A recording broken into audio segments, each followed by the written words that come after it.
The skyline of New York has to be one of the prettiest in the world. From the grand old buildings in the financial district to the big office blocks of Midtown, this city offers amazing architecture. It doesn't matter where you look, there's something special to see. But that is where it's quite similar to Melbourne.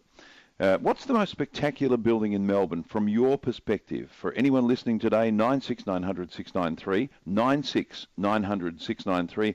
Perhaps it's the Royal Exhibition Buildings, which is a favourite of mine, the Manchester Unity Building, or even State Parliament. What is your favourite Melbourne building? Now, Anthony W. Robbins has been showing people around the architecture of New York for a quarter of a century, and he lectures in New York history and has even published books on this fabulous city. Anthony, welcome to 3RW in Melbourne. Thank you so much. Delighted to be here. This is an amazing city. It's so nice to hear you say that.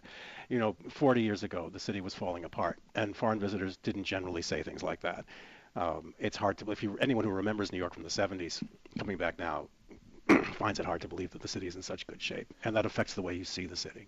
Well, it's just amazing. Everywhere you look, I mean, where we're staying here, on West 44th, you walk across the road and there's, I think it's called the Bar Building. It's got this beautiful entrance, and you look from, when you're walking along the street, and you look in every building, there's something different. There's something happening that's slightly different wherever you look. It's so true. And, you know, it's interesting. I think out-of-towners see it first. New Yorkers, we're so busy. We walk up and down the streets. Who's got time to look, you know? But my job as a tour guide, which is something that I do, is to slow New Yorkers down and ask them to look up.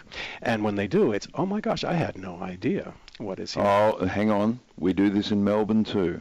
Oh, I know. I've been on tours in Melbourne. We do. We suddenly we approach the city from a different direction, or we come up another street and we see something that we've never seen before. So it's not New Yorkers who are just guilty of this. We all are.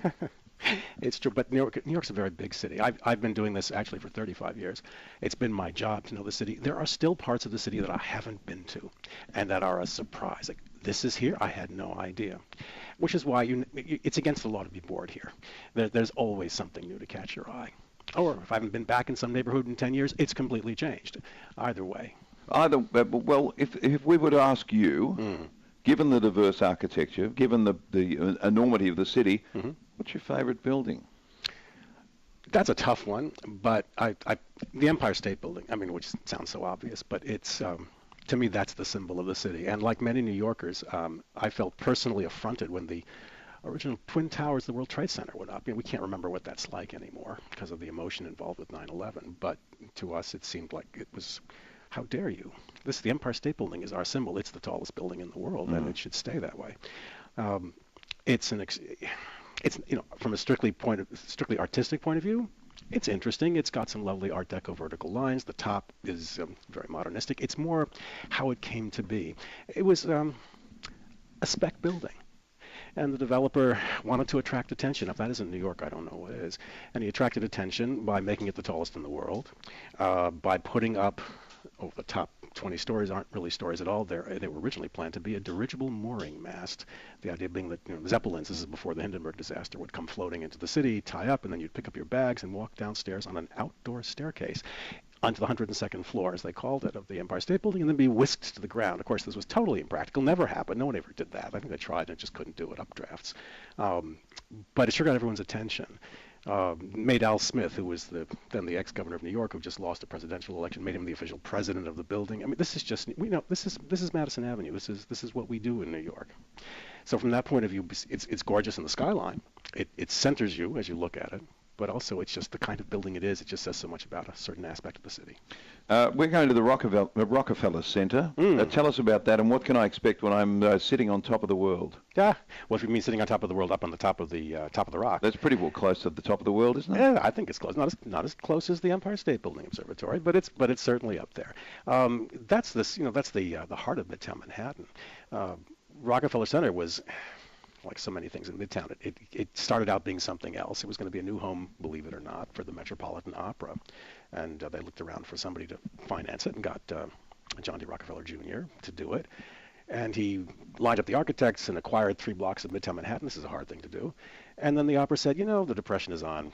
maybe next year, leaving him holding the bag. So he said, fine, I can't build, they were going to call it Metropolitan Square after the Metropolitan Opera. If I can't build Metropolitan Square, I will build Radio City, which is where the name of Radio City Music Hall comes from. And there's this extraordinary collection of skyscrapers, organized in such a way that you can't miss it. You stand on Fifth Avenue, and there's like a little court of honor. It's really, they call it the Channel Gardens because it's between the English building and the French building.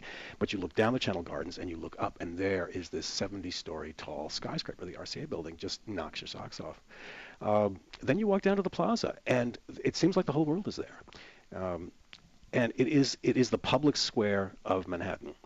And it's privately owned, which I think tells us something interesting about New York City. Anthony Robbins, I could talk to you all afternoon, but I'd get into big trouble. Not because I'm talking to you, but because we have other things to go to. But thank you so much for passing by and giving us an insight into the history of the buildings of New York City. It was my pleasure. I was in Melbourne, must be 20 years ago. You have a fabulous city also. It is a wonderful place. Thank you. You're very welcome. And for more information about Anthony Robbins, check out his website. It's R-O-B-I-N-S, not double B, R-O-B-I-N-S. Check out his website, anthonywrobbins with 1B.com. You may want to catch up with him if you're traveling to this beautiful part of the world, New York. I like my toast on one side, but you can hear it in my accent when I talk.